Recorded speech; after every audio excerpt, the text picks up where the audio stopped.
칠흑 같은 어둠이 거대한 저택을 삼킨 밤, 장대비가 유리창을 세차게 두드렸다.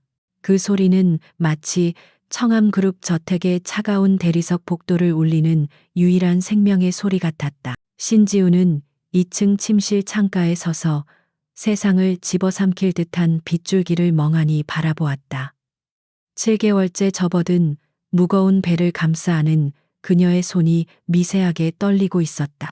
이곳은 그녀의 집이었지만 동시에 그 무엇보다 완벽한 감옥이었다. 결혼 생활은 처음부터 지옥이었다. 대한민국 정재계를 주무르는 청암그룹의 외아들 강민혁과의 결혼은 신데렐라의 탄생이라 불렸지만 실상은 달랐다. 지우는 그저 잘 교육된 시바디에 불과했다. 시어머니인 윤 여사는 노골적으로 그녀의 미천한 출신을 경멸했고 저택의 하인들조차 그녀를 투명 인간 취급했다. 그들의 눈에 비친 신지우는 오직 청암의 후계자를 잉태한 도구일 뿐이었다. 남편 강민혁은 더욱 심했다. 그는 결혼식장에서조차 단 한 번도 따뜻한 미소를 보여주지 않았다. 그는 언제나 바빴고 차가웠으며 집착에 가까울 정도로 완벽함을 추구했다. 그리고 그 완벽함의 기준에 신지우는 명백히 미달이었다. 그는 임신 사실을 알게 된 날에도 수고했군. 이제 얌전히 몸이나 챙겨라는 말 한마디가 전부였다. 사랑은 사치였고 지우는 그저 버틸 뿐이었다. 그녀가 버틸 수 있었던 유일한 이유는 뱃속의 아이였다. 이 아이만이 그녀와 이 집을 연결하는 유일한 끈이자 언젠가 이 차가운 남자와 가족이 될 수 있으리라는 희미한 희망이었다. 하지만 그 희망조차 오늘 밤 잔인하게 짓밟힐 운명이었다. 모든 불행은 윤서연이라는 이름의 여자로부터 시작되었다. 그녀는 강민혁이 공공연하게 데리고 다니는 정부였고 윤 여사마저 암묵적으로 인정한 여자였다. 그날따라 민혁은 유난히 늦었다. 지우는 불안한 마음에 거실로 내려왔다. 빗소리 외에는 아무 소리도 들리지 않는 정막 속에서 현관문이 열리는 소리가 유난히 크게 울렸다. 지우는 반사적으로 일어섰다. 민혁일까? 하지만 들어선 것은 민혁이 아니라 흠뻑 젖은 채 분노와 경멸을 가득 담은 눈으로 자신을 노려보는 윤서연이었다. 네가 감히 여길 왜? 지우가 놀라 뒷걸음질 치자 서연이 비틀거리며 다가왔다. 값비싼 향수 냄새와 알코올 냄새가 역겹게 뒤섞여 풍겼다. 강민혁, 그 사람 어디 있어? 당장 불러내. 그녀는 이미 이성을 잃은 듯 보였다. 하인들 몇몇이 당황해서 달려왔지만 서연의 기세에 눌려 감히 제지하지 못했다. 진정해요, 서연 씨. 민혁 씨는 아직 닥쳐. 네가 뭔데 감히 날 진정시켜? 서연은 테이블 위에 있던 크리스털 물병을 집어들어 바닥에 내동댕이 쳤다. 파편이 사방으로 튀었다. 내까지 게 뭔데 내 자리를 차지하고 앉아 있어? 이 집도 민혁 씨도 다 내 거였어. 네가 그 더러운 배로 모든 걸 망쳤다고. 지우는 본능적으로 배를 감쌌다. 서연의 광기 어린 눈이 지우의 배에 고정되었다. 그것만 없으면, 그래, 그것만 없으면 모든 게 제자리로 돌아올 거야. 서연이 중얼거리며 깨진 유리 조각 하나를 집어들었다. 그녀의 눈에 섬뜩한 살기가 번졌다. 지우는 공포에 질려 비명을 질렀다. 안 돼, 오지 마. 바로 그때였다. 모든 것은 완벽하게 짜인 각본처럼 진행되었다. 지금 뭐 하는 짓이야? 현관문이 다시 열리고 강민혁이 굳은 표정으로 들어섰다. 그리고 그의 뒤에는 시어머니인 윤 여사도 있었다. 그들은 마치 이 순간을 기다렸다는 듯 정확한 타이밍에 나타났다. 지우는 그들이 어떻게 알고 왔는지 생각할 겨를도 없었다. 윤서연은 민혁을 보자마자 손에 쥐고 있던 유리 조각을 자신의 팔에 그었다. 망설임 없는 잔인한 자해였다. 붉은 피가 하얀 블라우스 위로 뿜어져 나왔다. 아, 민혁 씨. 서연은 피를 흘리며 바닥에 쓰러졌고 그녀의 시선은 정확히 지우를 향했다. 지우 씨가 내 뱃속의 아이를. 지우의 머릿속이 하얗게 변했다. 뱃속의 아이? 윤서연도 임신을. 거짓말. 난 아무 짓도 안 했어요. 저 여자가 혼자. 지우는 필사적으로 변명하려 했지만 아무도 그녀의 말을 듣지 않았다. 윤 여사가 날카로운 비명을 지르며 쓰러진 서연에게 달려갔다. 서연아, 이게 무슨 일이니? 피가. 맙소사. 강민혁의 시선이 지우에게 향했다. 그의 눈은 얼음장보다 차가웠다. 그는 천천히 지우에게 다가왔다. 그 한 걸음 한 걸음이 지우의 심장을 옥죄었다. 당신, 감히 무슨 짓을 한 거지? 그의 목소리는 분노로 낮게 잠겨 있었다. 그는 지우의 말을 들을 생각조차 하지 않았다. 아니에요, 민혁 씨. 내 말 좀 들어봐요. 함정이야, 저 여자가 날. 지우가 그의 팔을 잡으려 했지만 민혁은 역겹다는 듯 그녀의 손을 뿌리쳤다. 내까지 게 감히 서연이를 해쳐? 그것도 내 아이를 임신한 사람을. 그는 쓰러진 서연을 조심스럽게 안아 일으켰다. 그 다정한 몸짓이 지우의 가슴을 갈기갈기 찢어 놓았다. 어머니, 서연이 방으로 옮기고 당장 주치에 불러요. 민혁이 윤 여사에게 명령했다. 윤 여사는 지우를 잡아먹을 듯이 노려보며 외쳤다. 저 천한 것을 당장 저택에서 끌어내. 감히 우리 청함의 핏줄을 둘이나 해치려 들어? 당장 경찰에 신고해. 윤 여사의 저주는 비수처럼 나라와 지우의 심장에 밝혔다. 모든 것이 완벽한 함정이었다. 윤서연의 임신, 완벽한 타이밍의 등장, 그리고 지우를 향한 즉각적인 비난. 지우는 이 거대한 저택에서 완전히 고립되었다. 민혁 씨, 제발, 난 정말 아니에요. 우리 아기를 봐서라도 제발 날 믿어줘요.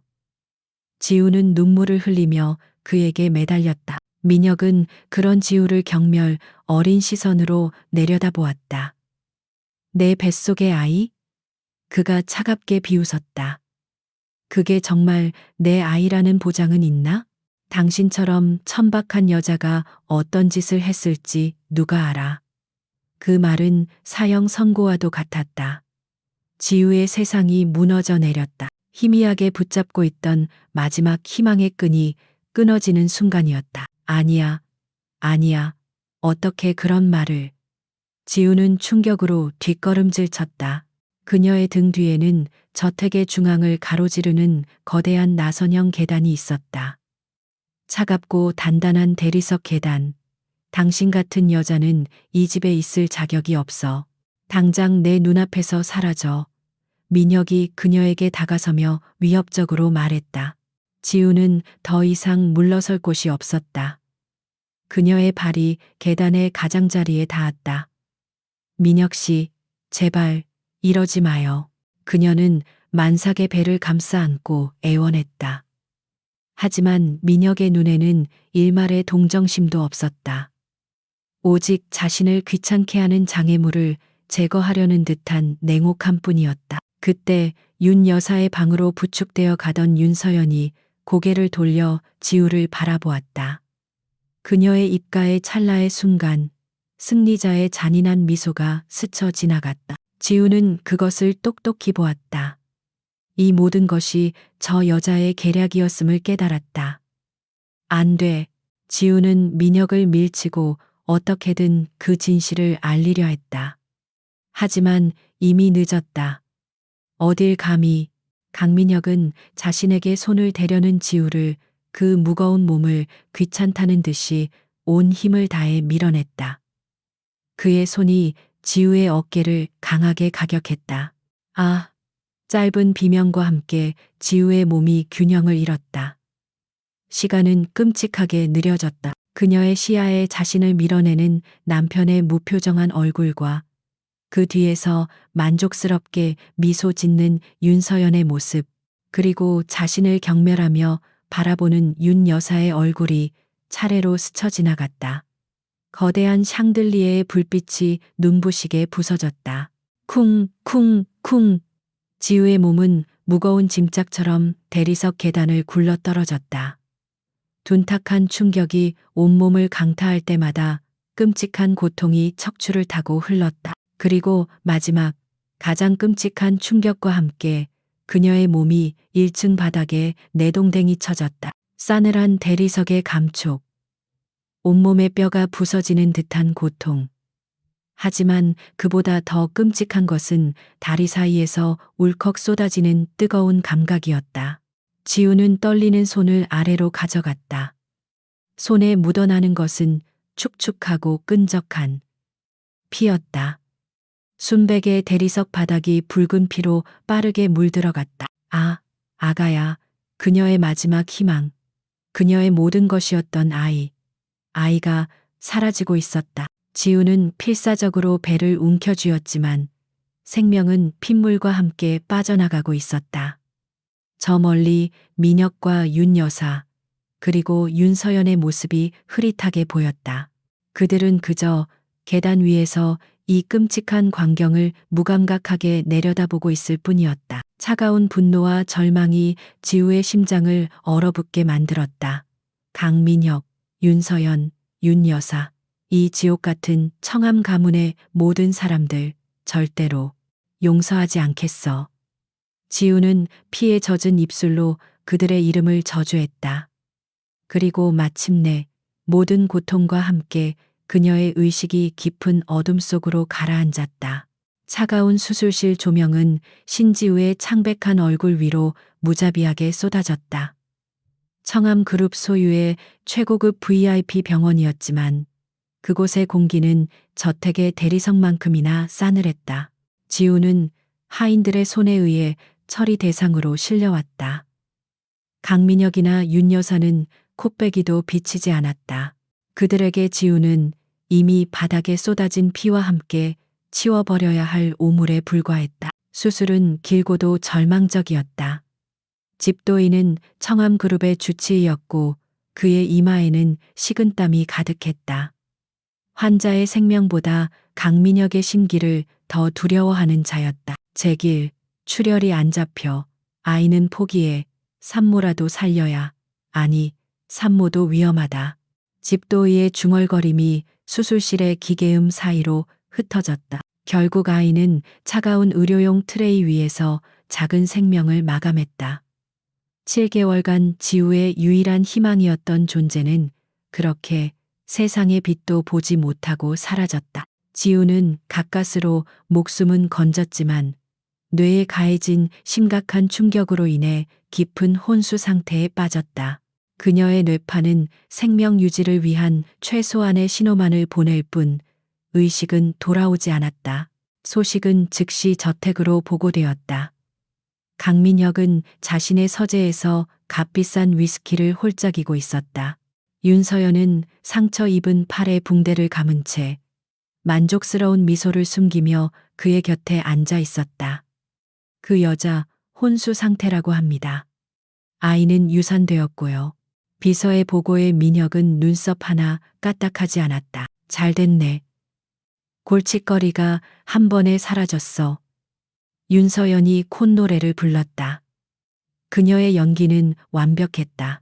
그녀는 이미 민혁에게 지우가 자신의 임신 사실을 알고 질투에 눈이 멀어 자신을 공격했다고, 그 과정에서 자신도 아이를 잃었다고 눈물로 호소한 뒤였다. 물론 윤서연은 애초에 임신하지도 않았다. 모든 것이 그녀의 자작극이었다. 강민혁은 잔을 내려놓았다. 그의 눈은 감정이 배제된 사업가의 그것이었다. 혼수 상태라 귀찮게 됐군. 그는 즉시 병원장에게 전화를 걸었다. 나 강민혁이요. 신지우 환자건 말인데 병원장께서 직접 처리해 주셔야겠소. 그의 목소리는 명령이었고 거절은 용납되지 않았다. 네, 회장님, 물론입니다. 어떻게? 병원장의 목소리가 수화기 너머로 기어들어갔다. 민혁은 차갑게 말했다. 그 여자는 오늘 밤을 넘기지 못하고 사망한 거요. 사인은 추락으로 인한 과다출혈 및 다발성 장기부전. 서류는 완벽하게 처리하고 시신은 즉시 화장하도록. 청암그룹의 며느리였으니 최대한 조용하고 신속하게.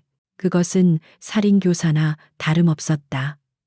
병원장은 잠시 숨을 삼켰지만 청암의 힘을 알기에 감히 반문하지 못했다. 알겠습니다. 서류는 오늘 밤 안으로 사망 선고를, 아니, 지금 당장. 민혁은 전화를 끊고 윤서연을 바라보았다. 이제 깨끗해졌어. 신지우라는 여자는 이제 이 세상에 존재하지 않아. 하지만 그들의 완벽한 계획에는 예상치 못한 변수가 존재했다. 같은 시각 병원의 최고층 VIP 병동, 대한민국 암흑가를 지배하는 흑룡파의 권 회장이 비밀리에 건강검진을 받고 있었다. 그의 곁을 지키는 것은 과묵하고 날카로운 눈매의 비서실장 조 실장이었다. 그는 권 회장의 수족이자 가장 신임받는 부하였다. 조 실장은 권 회장의 퇴원 수속을 밟기 위해 원무과로 내려갔다가 병원장이 누군가와 다급하게 통화하는 것을 우연히 엿들었다. 신지우 환자, 생명 유지, 장치, 당장, 예, 회장님 지시입니다. 완벽하게 처리. 병원장의 불안한 태도와 신지우라는 이름이 조 실장의 신경을 자극했다. 신지우는 청암그룹 강민혁의 아내였다. 조 실장은 직감적으로 무언가 끔찍한 일이 벌어지고 있음을 감지했다. 흑룡파와 청암은 표면적으로는 엮일 일이 없었지만 물밑에서는 서로의 영역을 경계하는 사이였다. 그는 즉시 권 회장에게 보고했다. 권 회장은 몇 년 전 불의의 사고로 외동딸을 잃은 깊은 상처를 안고 사는 인물이었다. 그는 부정한 권력에 의해 희생되는 것을 병적으로 싫어했다. 청암의 지시군, 며느리를. 그것도 뱃속의 아이까지. 권 회장의 눈이 차갑게 빛났다. 조 실장, 그 여자를 빼내게. 청암이 눈치채지 못하도록 흔적 없이. 하지만 회장님, 청암과 척을 지는 것은 시끄럽다. 죽어가는 생명을 외면하는 것은 흑룡의 방식이 아니다. 당장. 조 실장은 즉시 움직였다. 그는 흑룡파의 정보망과 자금력을 동원했다. 병원 내부의 매수 가능한 간호사와 보안 요원을 순식간에 파악했다. 강민혁이 신지우의 사망 서류를 꾸미고 시신을 화장터로 이송하려던 바로 그 순간 조 실장의 팀이 움직였다. 심야의 병원 복도. 신지우가 누워있는 중환자실의 전력이 잠시 차단되었다. 그 몇 분간의 혼란 속에서 이미 사망한 신원 불명의 여자 시신이 지우의 침대로 옮겨졌다. 그리고 진짜 신지우는 여전히 혼수 상태인 채로 병원의 비밀 통로를 통해 대기하고 있던 구급차로 옮겨졌다. 모든 것은 10분 안에 끝났다. 다음 날 아침 신문 일면에는 청암그룹 며느리 비극적 실족사라는 기사가 실렸다. 강민혁과 윤서연은 검은 상복을 입고 형식적인 장례를 치렀다. 신지우의 유골함에는 다른 사람의 죄가 담겼다. 강민혁은 아내를 잃은 비통한 남편을 연기했고 윤서연은 그의 곁을 지키는 위로자 역할을 했다. 신지우라는 존재는 그렇게 세상에서 완벽하게 지워졌다. 시간이 흘렀다. 계절이 2번 바뀌고 차가운 겨울바람이 불던 어느 날, 낯선 저택의 따뜻한 침실에서 한 여자가 긴 잠에서 깨어났다. 햇살이 비단 커튼을 뚫고 들어와 그녀의 긴 속눈썹을 간지럽혔다. 여자는 천천히 눈을 떴다. 온몸이 뻐근했지만 견딜 수 없는 고통은 아니었다. 다만 머릿속이 백지장처럼 하했다. 여긴 어디지? 그녀가 내뱉은 목소리는 몹시 잠겨 있었고 낯설었다. 그녀는 천천히 몸을 일으켰다. 호화롭지만 고풍스러운 방. 그녀는 자신의 손을 내려다보았다. 가늘고 하얀 손. 하지만 익숙하지 않았다. 거울 속을 들여다볼 용기가 나지 않았다. 그때 육중한 문이 열리고 위험 있는 중년 남자가 들어왔다. 그의 뒤에는 날카로운 인상의 조 실장이 서 있었다. 중년 남자는 여자를 보자마 자, 깊은 슬픔과 기쁨이 뒤섞인 복잡한 눈빛을 했다. 그는 천천히 다가와 그녀의 침대맡에 앉았다. 깨어났구나, 내 딸아.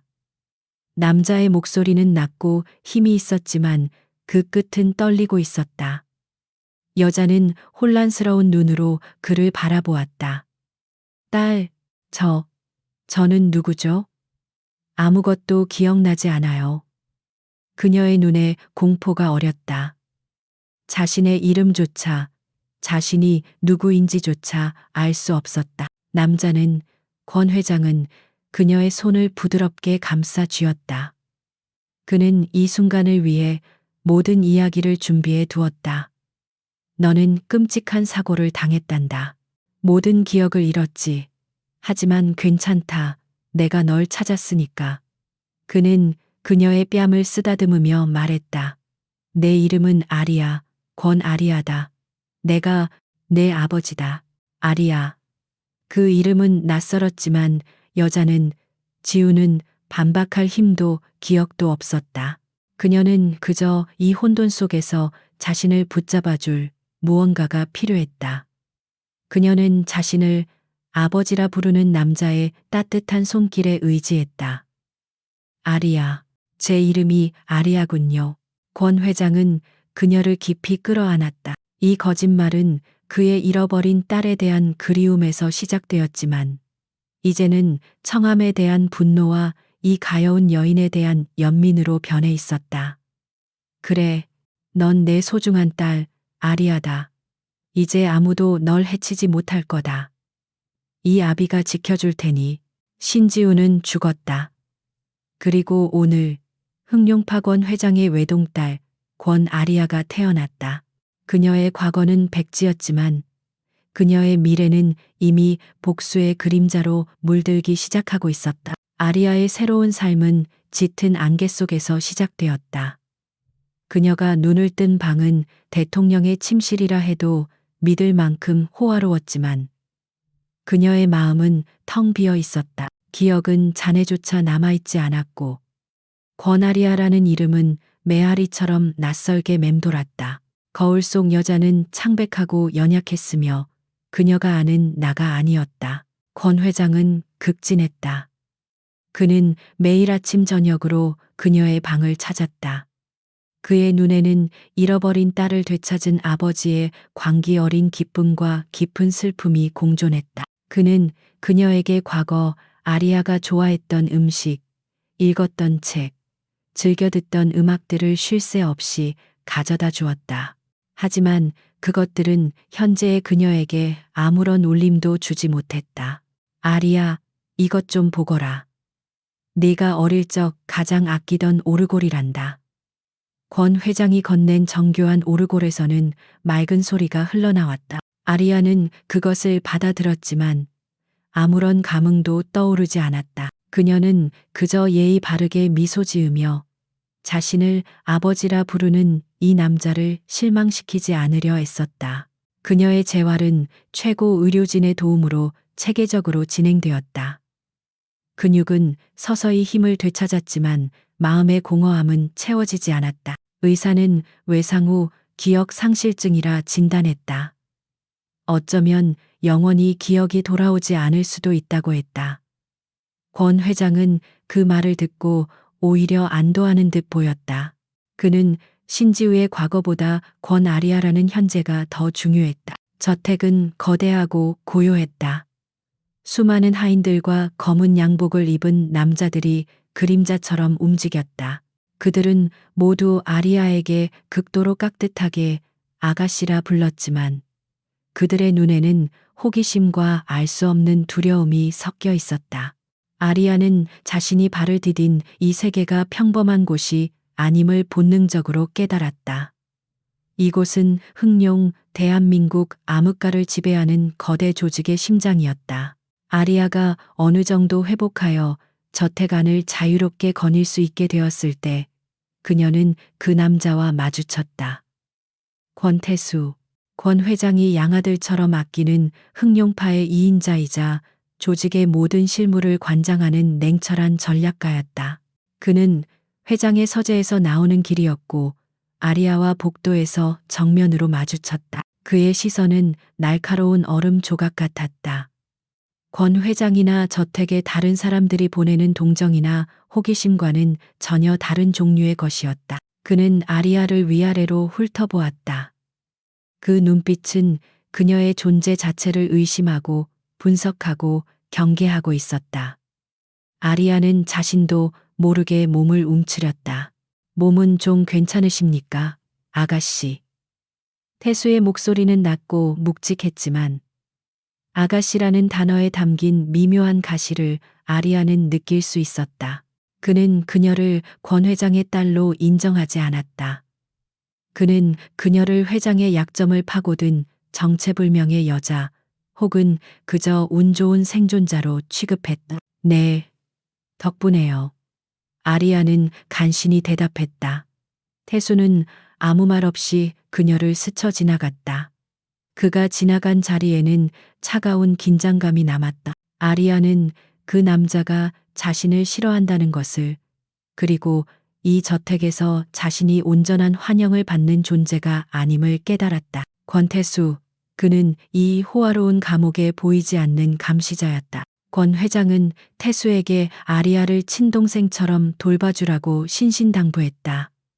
태수는 회장 앞에서는 예, 아버님, 명심하겠습니다. 라고 순순히 대답했다. 하지만 그는 뒤돌아서 조 실장에게 지시했다. 저 여자가 누구였는지 과거를 샅샅이 뒤져 청암에서 무슨 일이 있었는지 우리가 모르는 게 없는지 전부. 그는 회장의 연민이 조직 전체를 위험에 빠뜨릴까 두려웠다. 조 실장은 이미 조사를 마친 뒤였다. 청암그룹 며느리 신지우 실족사로 사망 처리되었습니다. 남편 강민혁이 직접 지시해 화장까지 마쳤더군요. 태수는 미간을 찌푸렸다. 죽은 사람이 여기 살아있군. 그것도 회장님의 딸 행세를 하면서. 그는 아리아의 존재가 흑룡과 청암 사이에 어떤 파장을 불러일으킬지 우려했다. 몇 달이 지났다. 아리아는 건강을 완전히 회복했지만 여전히 자신을 찾지 못했다. 기억이 없는 삶은 뿌리 없는 부평초와 같았다. 그녀는 자신이 누구였는지, 왜 그런 끔찍한 사고를 당했는지 알 수 없었다. 하지만 그녀의 몸은 기억하고 있었다. 계단을 볼 때마다 느끼는 현기증, 낯선 남자의 고함, 소리만 들어도 심장이 얼어붙는 듯한 공포. 그녀는 꿈을 꾸었다. 붉은 피바다 속에서 자신을 내려다보는 차가운 눈동자, 그리고 배를 움켜쥐는 끔찍한 고통. 아가야. 꿈속에서 그녀는 늘 누군가를 부르며 울부짖었다. 깨어나면 언제나 식은땀에 젖어 있었지만 그 꿈의 의미는 알 수 없었다. 단지 가슴을 애는 듯한 상실감만이 그녀를 짓눌렀다. 이대로는 살 수 없었다.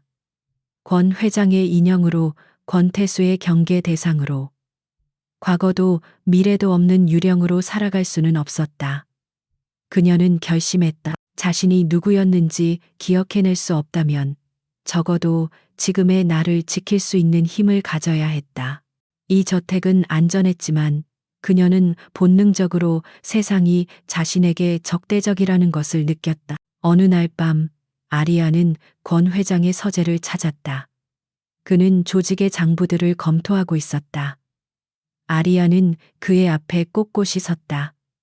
아버지, 저에게 힘을 주세요. 그녀의 목소리는 떨렸지만 눈빛은 단호했다. 권 회장은 놀라 고개를 들었다. 힘이라니. 아리아, 내 딸아. 너에겐 이 아비가 있지 않느냐. 아버지가 절 영원히 지켜주실 순 없어요. 전 제 자신을 지키고 싶어요. 아무것도 기억 못하는 바보가 아니라 적어도 제 앞에 닥친 위험 정도는 스스로 감당할 수 있는 사람이 되고 싶어요. 그녀는 권태수를 떠올렸다. 그처럼 강해지고 싶었다. 다시는 누군가에게 무력하게 짓밟히고 싶지 않았다. 그 누군가가 누구인지는 몰랐지만 그 분노는 선명했다. 권 회장은 딸의 단호한 눈빛에서 묘한 기시감을 느꼈다. 잃어버린 딸도 저런 눈빛을 하곤 했다. 그는 잠시 고민하다가 결국 고개를 끄덕였다. 좋다. 하지만 지옥이 될 게다. 내가 가진 모든 것을 걸고 널 지키겠지만 네 스스로 강해지겠다니 막진 않겠다. 그는 즉시 권태수를 불렀다. 태수야, 내일부터 아리아를 네가 직접 훈련시켜라. 흥룡의 일원이 될 수 있을 만큼 태수는 믿을 수 없다는 표정을 지었지만 회장의 명령은 절대적이었다. 회장님, 저분은 조직의 일이 아닙니다. 내 딸이다. 그리고 내 딸은 약하지 않다. 네가 가진 모든 것을 가르쳐. 사격, 격투, 전략, 무엇 하나 빼놓지 말고. 태수는 아리아를 바라보았다. 그녀의 눈에는 두려움 대신 도끼가 서려 있었다. 그는 마지못해 대답했다. 알겠습니다. 단, 훈련 중에 어떠한 예외나 동정도 없을 겁니다. 그래도 하시겠습니까? 아리아는 태수의 차가운 시선을 피하지 않고 고개를 끄덕였다. 상관없어요. 기절할지언정 포기하지 않을 테니까. 훈련은 말 그대로 지옥이었다. 아리아의 첫날은 구토와 눈물로 얼룩졌다. 기본적인 체력 훈련조차 그녀에겐 버거웠다. 태수는 일말의 동정심도 보이지 않았다. 기억이 없다고 몸까지 약해진 겁니까? 그 정도 정신력으로 누굴 지킨다는 거죠? 일어서요. 그의 목소리는 훈련장을 쩌렁쩌렁 울렸다. 아리아는 이를 악물었다. 그녀는 매일 새벽 가장 먼저 일어나 훈련장을 달렸고 밤늦게까지 격투수를 연습했다. 손은 굳은 살이 박이고 온몸은 멍투성이었다. 하지만 그녀는 멈추지 않았다. 고통은 오히려 그녀의 머릿속을 막게 했다. 육체가 극한에 달할수록 그녀를 짓누르던 정체 모를 공포와 상실감이 희미해졌다. 그녀는 스펀지처럼 모든 것을 흡수했다. 유도, 주짓수, 크라브 마가 등 실전 격투술은 물론이고 사격장에서는 권총을 분해하고 조립하며 표적을 맞히는 연습을 반복했다. 그녀의 연약했던 손은 방아쇠를 당기는데 익숙해졌다. 그녀의 몸은 무기가 되어갔고 그녀의 정신은 강철처럼 단련되었다. 태수는 훈련을 격투술에만 국한하지 않았다. 그는 아리아를 자신의 사무실로 데려가 조직의 실제 업무를 가르쳤다. 힘은 주먹에서만 나오는 게 아닙니다. 돈의 흐름을 읽고 사람의 심리를 파악하고 정보를 통제하는 것. 그것이 진짜 힘입니다.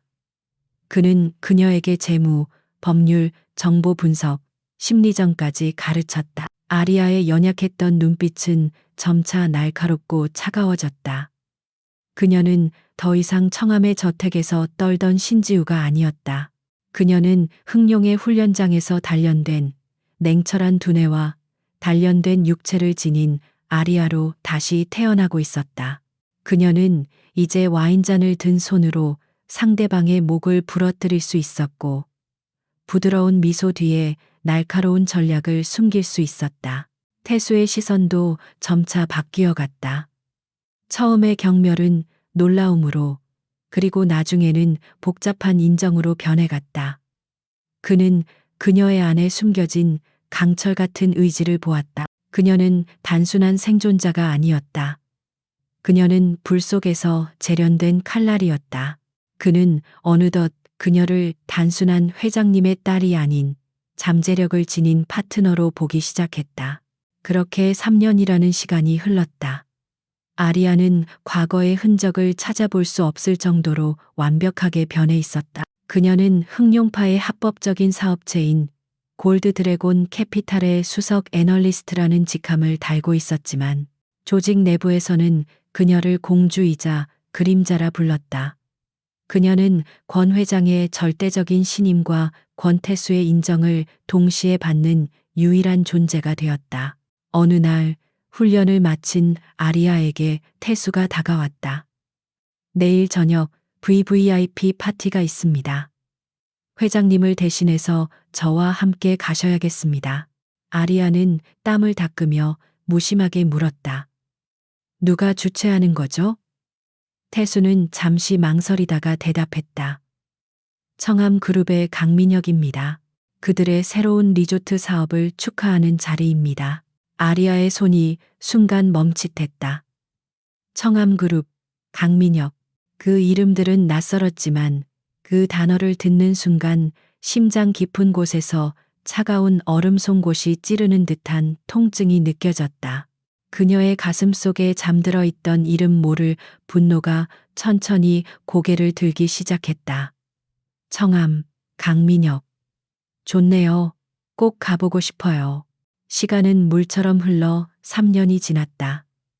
신지우의 무덤 위에 새로운 계절이 쌓이는 동안 권 아리아는 어둠 속에서 다시 태어났다. 그녀는 더 이상 과거의 기억에 매달리는 연약한 존재가 아니었다. 그녀는 흑룡의 힘과 권태수의 냉철한 전략, 그리고 자신의 내면에 숨겨져 있던 강인함으로 무장한 날카롭게 벼려진 칼날이었다. 오늘 밤 그녀는 그 칼날을 숨긴 채 화려한 세상 속으로 걸어 들어갔다. VVIP들만 초대된다는 청암그룹의 신규 리조트 오픈 파티. 서울의 밤하늘을 통째로 빌린 듯한 펜트하우스 연회장은 수천 개의 크리스털 샹들리에 아래 눈부시게 빛났다. 아리아는 몸에 꼭 맞는 짙은 남색 실크 드레스를 입고 있었다. 등은 깊게 파였지만 그녀의 태도는 철옹성처럼 견고했다. 긴장됩니까? 그녀의 곁에는 흠잡을 데 없는 턱시도를 입은 권태수가 서 있었다. 그는 골드 드래곤 캐피탈의 대표이자 오늘 밤 아리아의 공식적인 파트너였다. 하지만 그의 진짜 역할은 그녀의 곁을 지키는 그림자였다. 그는 이 화려함이 아리아에게 어떤 영향을 미칠지 예의주시하고 있었다. 긴장이라기보단 불쾌하네요. 아리아가 낮게 속삭였다. 청암이라는 이름이 훈련장에서 처음 들렸을 때부터 그녀의 내면 깊은 곳에서는 설명할 수 없는 저항감이 꿈틀거렸다. 그것은 마치 오래된 상처가 궂은 날씨에 쑤시는 듯한 이유를 알 수 없는 통증이었다. 그녀는 샴페인 잔을 들어 올렸지만 입에 대지는 않았다. 청암그룹 회장 강민혁입니다. 태수가 턱짓으로 연회장 중앙을 가리켰다. 수많은 인파에 둘러싸인 한 남자가 보였다. 그는 30대 후반으로 보였지만 그에게서는 나이를 가늠하기 힘든 냉혹함과 압도적인 권위가 느껴졌다. 완벽하게 재단된 슈트, 감정 없는 눈빛. 그는 성공한 포식자 그 자체였다. 아리아의 시선이 그에게 고정되었다. 낯선 얼굴이었다. 하지만 그를 보는 순간 그녀의 심장이 차갑게 식는 것을 느꼈다. 마치 얼음물에 심장을 담근 듯한 불쾌감이었다. 그녀는 자신이 왜 이 남자를 이토록 즉각적으로 혐오하게 되었는지 이해할 수 없었다. 그때 강민혁의 곁으로 한 여자가 다가왔다. 붉은색 드레스를 입은 여자는 뱀처럼 유연한 몸짓으로 그의 팔에 자신의 팔을 감았다. 그녀는 눈부시게 아름다웠고 자신의 아름다움을 무기로 사용할 줄 아는 여자였다. 그녀는 강민혁에게 무언가를 속삭이며 교태롭게 웃었다. 그 여자는 윤서연, 강민혁의 아내이자 청암의 안주인이었다. 바로 그 순간이었다. 윤서연이 환하게 웃으며 고개를 돌려 청중을 향해 미소 짓는 순간 그리고 강민혁이 그런 그녀를 무심하지만 소유욕 가득한 눈빛으로 내려다보는 순간 두 사람의 모습이 아리아의 시야에 완벽하게 들어왔다. 쨍그랑 끔찍한 파열음과 함께 아리아의 뇌 속에서 무언가가 끊어졌다. 눈앞이 하얗게 전멸했다. 극심한 두통이 관자놀이를 뚫을 듯이 밀려왔다. 아! 그녀는 짧은 신음을 흘리며 이마를 짚었다. 손에 들고 있던 샴페인 잔이 힘없이 미끄러져 대리석 바닥으로 떨어졌다. 맑은 유리 파편이 튀고 샴페인이 쏟아지며 연회장의 소음이 순간적으로 멈췄다. 모든 시선이 소리의 근원지인 아리아에게로 향했다. 무대 위에서 연설을 준비하던 강민혁과 윤서연의 시선도 마찬가지였다. 그들의 눈에는 이 불쾌한 소란에 대한 짜증이 어렸다. 하지만 아리아는 그 시선들을 인지할 수 없었다. 그녀의 머릿속은 지옥 같은 이미지들로 아수라장이 되었다. 거대한 나선형 계단, 자신을 경멸하며 내려다보는 차가운 눈동자, 내까짓게 감히 배를 움켜쥐는 끔찍한 고통. 하얀 대리석 바닥을 적시는 붉은 피, 그리고 아가야, 안 돼. 아가씨, 정신 차려요. 태수의 다급한 목소리가 그녀를 현실로 잡아당겼다. 그는 즉시 아리아의 비틀거리는 몸을 부축하며 그녀를 감쌌다. 그는 재빨리 주변을 경호하던 자신의 부하들에게 눈짓을 보냈다. 부하들이 즉시 인간 장벽을 만들어 다른 사람들의 접근을 막았다. 괜찮습니다. 잠시 현기증이. 죄송합니다. 태수가 침착하게 주변을 향해 말하며 아리아를 데리고 테라스 쪽으로 빠져나갔다. 강민혁은 잠시 이쪽을 바라보다가 곧 흥미를 잃은 듯 다시 연설 준비에 집중했다. 윤서연은 깨진 유리잔을 치우는 하인들을 보며 불쾌하다는 듯 혀를 찼다. 그들에게 아리아는 그저 파티의 흥을 깬 불청객일 뿐이었다. 차가운 밤 공기가 아리아의 뺨을 때리고 나서야 지옥 같은 두통이 조금 가라앉았다. 그녀는 가쁘게 숨을 몰아쉬었다. 온몸이 식은땀으로 젖어 있었다. 대체 뭐였지? 그녀가 중얼거렸다. 그것은 단순한 현기증이 아니었다. 그것은 기억이었다. 끔찍하고 고통스러운 핏빛으로 물든 기억의 파편이었다. 강민혁과 윤서연, 저 두 사람입니까? 태수가 그녀의 어깨를 붙잡고 단도직입적으로 물었다. 그의 눈은 그 어느 때보다 진지했다. 그는 아리아가 지난 3년간 단 한 번도 이런 반응을 보인 적이 없음을 알고 있었다. 저들이 당신의 과거와 관련 있는 게 틀림없군요. 아리아는 대답할 수 없었다. 그녀는 그저 떨리는 손으로 머리를 감싸 쥐었다. 모르겠어요. 하지만 저들을 보는 순간 모든 게 너무 아팠어. 마치 모든 걸 잃어버린 것 같은 기분이야. 그녀의 눈에 3년 만에 처음으로 짙은 혼란과 분노가 떠올랐다. 그 분노는 자신을 향한 것이 아니라 이유 없이 저 두 사람을 향한 것이었다. 그들은 파티가 끝나기도 전에 저택으로 돌아왔다. 권 회장은 태수로부터 간략한 보고를 받고 깊은 시름에 잠겼다. 그는 아리아가 평생 과거를 모르고 자신의 딸로 살아가길 바랐다. 하지만 운명은 그녀를 다시 과거의 원수들 앞으로 데려다 놓았다. 그날 밤 아리아는 잠들지 못했다. 그녀는 흥룡의 심장부에 위치한 태수와 자신만이 접근 권한을 가진 정보 분석실로 향했다. 차가운 컴퓨터 스크린 앞에 앉은 그녀의 손가락은 망설임 없이 키보드를 두드렸다. 강민혁, 윤서연, 수많은 정보가 스크린을 채웠다. 청암 그룹의 화려한 성공 신화, 두 사람의 세기적인 결혼, 그들의 사교계 활동. 모든 것이 완벽해 보였다. 하지만 아리아는 집요하게 파고들었다. 그녀는 과거의 기록을 뒤졌다. 그러다 그녀의 손가락이 멈췄다. 3년 전 기사, 청암 그룹 며느리 신지우, 자택 계단에서 비극적 실족사, 임신 7개월의 몸으로. 신지우, 그 이름은 낯설었다. 하지만 계단, 임신 7개월이라는 단어는 그녀의 심장을 얼음 송곳으로 찌르는 듯했다. 파티에서 보았던 그 끔찍한 환영, 피, 아기. 그녀는 떨리는 손으로 신지우의 사진을 클릭했다. 흐릿한 증명사진 속의 여자는 지금의 아리아와는 전혀 닮지 않은 부드럽고 선한 인상의 여자였다. 하지만 아리아는 그 사진에서 눈을 뗄 수가 없었다. 이 여자, 신지우, 그녀는 왜 죽었을까? 왜 하필 강민혁과 결혼했을까? 그리고 왜 이 여자의 죽음이 자신의 심장을 이토록 아프게 하는 걸까?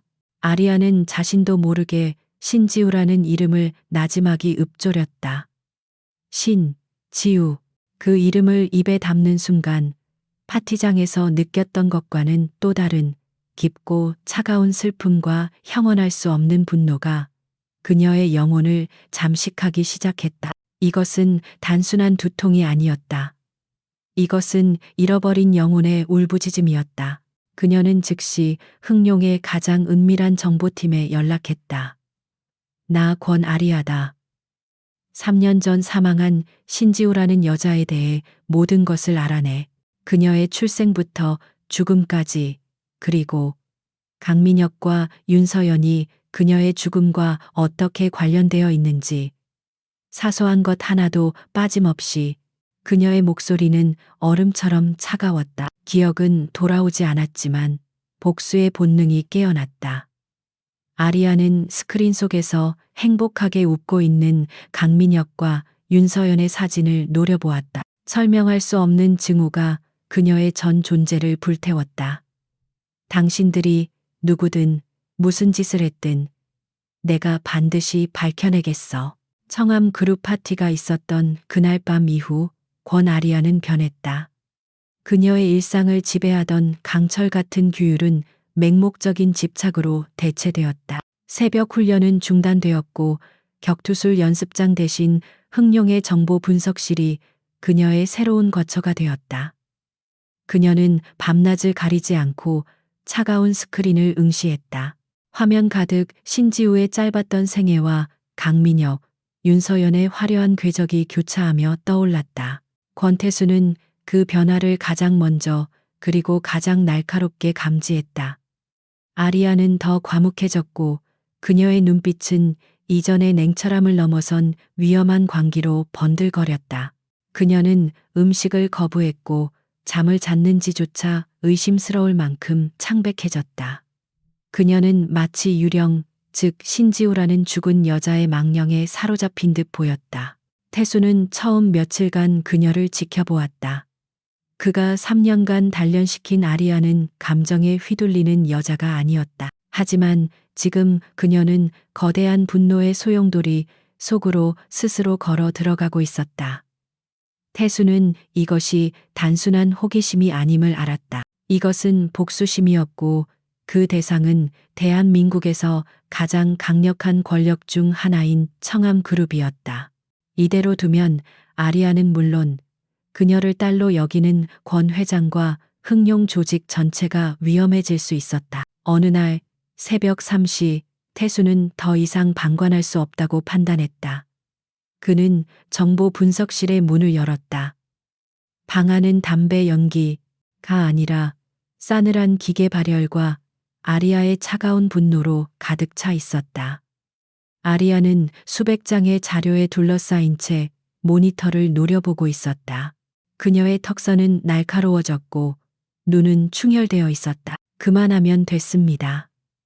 태수의 낮고 묵직한 목소리가 정적을 깼다.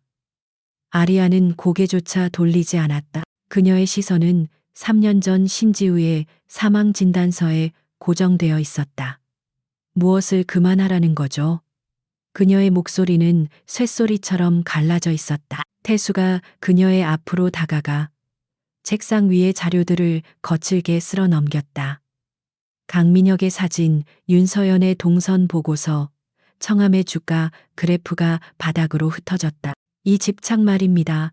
이건 조사가 아니에요. 자멸입니다. 도대체 당신은 이 죽은 여자에게서 뭘 보려는 겁니까? 아리아가 천천히 고개를 들었다. 그녀의 붉게 충혈된 눈이 태수를 정면으로 쏘아보았다. 내 과거, 그리고 내 죽음. 아가씨, 태수가 언성을 높였다. 당신은 권 아리아입니다. 죽은 신지우가 아니란 말입니다. 회장님께서 아버지는 진실을 모르셔. 아리아가 소리쳤다. 그녀는 자리에서 벌떡 일어섰다. 아니, 어쩌면 아시기 때문에 날 보호하려 하셨겠지. 하지만 난 더 이상 인형으로 살 수 없어. 그녀는 숨을 몰아쉬었다. 태수는 그녀의 눈동자에서 억눌린 고통과 혼란을 읽었다. 그는 자신의 목소리를 낮췄다. 무슨 말인지 설명해봐요. 그 파티에서 뭘 봤습니까? 당신이 본 게 뭐길래 3년간 훈련받은 냉철함을 잃어버린 겁니까? 아리아는 망설였다. 권태수. 그는 그녀의 스승이었고 때로는 오빠 같은 존재였지만 본질적으로 그는 흥룡의 이인자였다. 조직의 이익을 최우선으로 생각하는 남자. 하지만 그녀는 깨달았다. 이 거대한 비밀의 벽을 혼자서는 절대 넘을 수 없다는 것을. 청암이 숨긴 진실을 파헤치려면 표면적인 정보가 아닌 흥룡의 가장 깊은 이빨이 필요했다. 그리고 그 이빨을 움직일 수 있는 사람은 태수뿐이었다. 아리아는 무너지듯 다시 의자에 앉았다. 그녀는 두 손으로 얼굴을 감쌌다. 파편들이 계속 떠올라요. 그녀의 목소리가 절망으로 떨렸다. 저들을 봤을 때 강민혁과 윤서연, 난 그들을 분명 처음 봤는데 온몸에 피가 얼어붙는 것 같았어. 그녀는 태수의 눈을 똑바로 바라보며 그날의 환영을, 아니, 기억의 조각을 털어놓았다. 계단, 거대하고 차가운 대리석 계단이 보였어요. 그리고 나를 밀치는 강한 손. 그건 사고가 아니었어. 분명히 누군가 날 밀었어. 그녀의 손이 본능적으로 자신의 배를 감쌌다. 그리고 피, 바닥에 흥건한 피와 내 아이, 내 뱃속의 아이를 잃는 끔찍한 고통이 느껴졌어요. 태수는 숨을 삼켰다. 아리아는 지난 3년간 단 한 번도 아이에 대해 언급한 적이 없었다. 그는 신지우의 사망 기록을 떠올렸다. 임신 7개월. 아리아의 절규는 정확히 그 사실과 일치했다. 태수 씨, 난 신지우가 누군지 몰라. 하지만 내 영혼이 비명을 지르고 있어. 저들이 내 모든 것을 빼앗아갔다고. 내 아이, 내 인생, 그리고 내 기억까지. 권태수는 침묵했다. 그는 조 실장에게서 아리아를 처음 데려왔을 때의 정황을 보고받았었다. 청암병원에서 비밀리에 빼내온 신원불명의 혼수 상태 여자, 그리고 같은 날 사망 처리된 청암의 며느리, 모든 조각이 하나의 끔찍한 그림으로 맞춰지고 있었다. 권 회장은 연민으로 그녀를 거두었지만 태수는 이제 이 사건이 연민이 아닌 정의의 문제임을 깨달았다. 그는 아리아를 경계의 대상이 아닌 잔혹한 범죄의 생존자로 다시 보게 되었다. 그가 3년간 단련시킨 그 강인함은 어쩌면 이 복수를 위해 그녀의 본능이 스스로를 지키려 발버둥친 결과물일지도 몰랐다. 태수의 차가웠던 눈에 다른 종류의 냉혹함, 즉 가해자를 향한 분노가 서렸다. 당신 말이 맞습니다. 태수가 입을 열었다. 그의 목소리는 결연했다. 당신은 혼자 할 수 없습니다. 그리고 나도 더 이상 당신 혼자 이 짓을 하도록 내버려 둘 수 없습니다. 그는 자신의 책상으로 걸어가 인터컴 버튼을 눌렀다. 조 실장, 지금 당장 내 사무실로 고스트팀 전원 비상 대기. 아리아가 놀란 눈으로 그를 바라보았다. 고스트는 흥룡의 가장 은밀한 정보 부대로 그 존재조차 아는 이가 거의 없는 그림자 부대였다. 태수가 아리아를 돌아보았다. 그의 눈에는 더 이상 의심이 없었다. 오직 차가운 결의뿐이었다. 당신이 신지우였든 아니든 그건 중요하지 않아. 중요한 건 청함이 한 생명을 지우려 했고 그 생명이 지금 내 눈앞에 있다는 사실이요. 그는 아리아의 책상에서 신지우 사망 진단서를 집어들었다. 이제부터 이건 당신의 개인적인 복수가 아닙니다. 흥룡의 이름으로 묻혀버린 진실을 파헤치는 작전입니다. 그는 서류를 반으로 찢어버렸다. 조작된 서류 따윈 필요 없어. 우린 진짜 증거를 찾을 겁니다. 태수는 아리아에게 손을 내밀었다. 당신은 피해자가 아닙니다. 아리아 씨. 당신은 생존자이자 심판자입니다. 나와 함께 그들에게 지옥을 보여줄 준비가 되었습니까? 아리아는 자신의 손을 감싸고 있던 그의 강인한 손을 바라보았다. 3년 만에 처음으로 그녀는 이 칠흑 같은 어둠 속에서 혼자가 아님을 느꼈다. 차가운 분노가 뜨거운 결의로 변했다.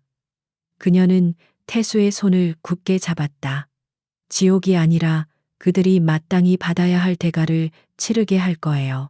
권태수와의 동맹은 아리아의 존재 자체를 바꾸어 놓았다. 그녀의 눈에 서려 있던 혼란스러운 분노는 이제 차가운 목적의식으로 응축되었다. 흥룡의 정보 분석실은 고스트 팀의 합류로 완벽한 전쟁 지휘 본부로 변모했다. 그들은 더 이상 과거를 조사하는 것이 아니었다. 그들은 청암 그룹을 해체할 계획을 세우고 있었다.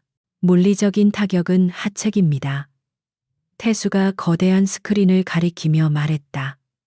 스크린에는 청암 그룹의 복잡한 지배 구조와 자금 흐름이 거미줄처럼 펼쳐져 있었다. 강민혁을 직접 공격하면 꼬리가 잡힙니다. 청암이라는 성 자체를 무너뜨려야 그 안의 왕을 끌어낼 수 있습니다. 아리아는 그의 말에 동의했다. 그녀의 심장은 복수심으로 불탔지만 그녀의 머리는 3년간의 훈련으로 얼음처럼 차가워져 있었다. 그들의 돈줄, 모든 것은 돈에서 시작되죠. 그녀는 스크린의 한 부분을 손가락으로 가리켰다. 청암 건설이 무리하게 추진 중인 해진 바이오 인수합병건. 이게 첫 번째 목표입니다. 해진 바이오 인수건은 강민혁이 그룹의 미래 성장 동력으로 삼은 야심찬 프로젝트였다. 그는 이 인수를 위해 막대한 자금을 시장에서 끌어모았고 그중 상당 부분이 단기 채권과 사채로 이루어져 있었다. 고스트 팀이 입수한 정보에 따르면 이는 강민혁의 독단적인 결정이었고 그룹 내 재무팀의 반대가 심했다. 완벽한 약점입니다. 아리아의 입가에 3년 만에 처음으로 미소 비슷한 것이 떠올랐다.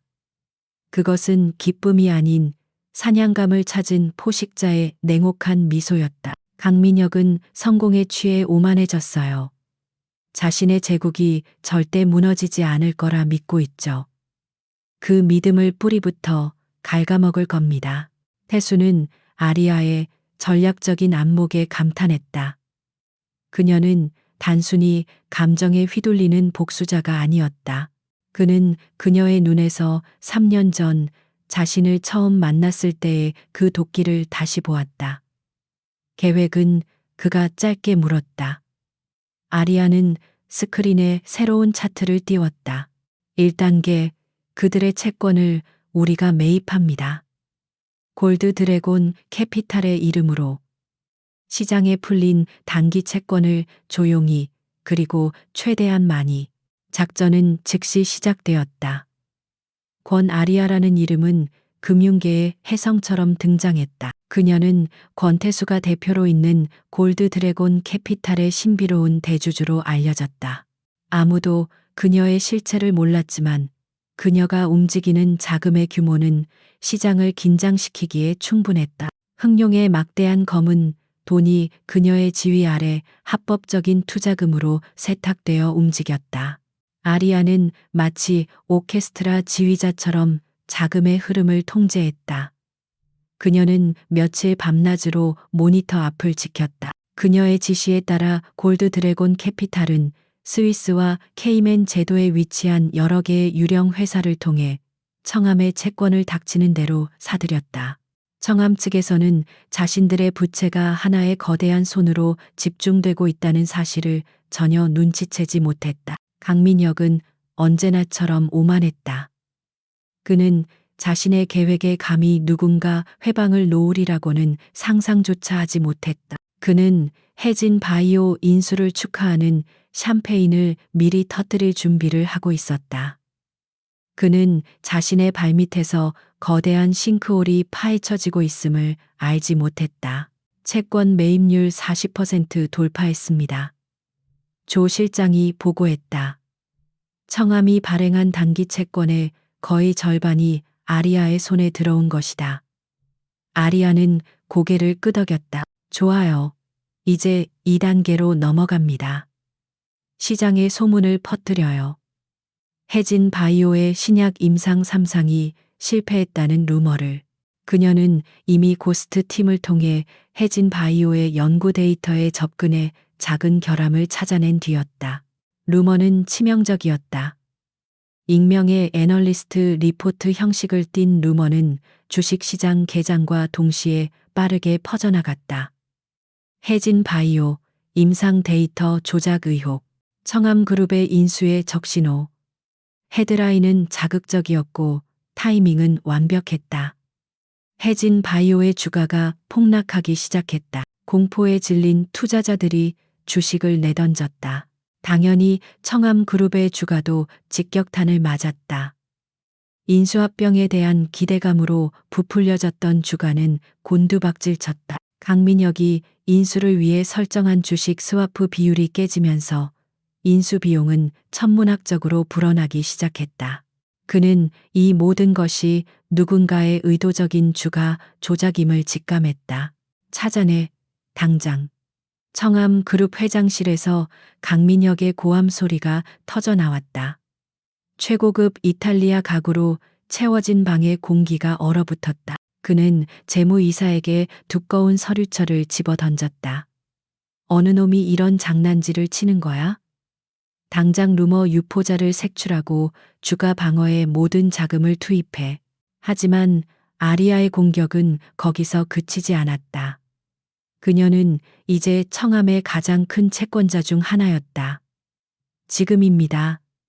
채권 상환 기일을 조정하겠다고 통보하세요. 담보 비율을 상향 조정하겠다고. 해진 바이오의 불확실성을 이유로 들어요. 아리아가 차갑게 명령했다. 강민혁은 뒤통수를 맞은 기분이었다.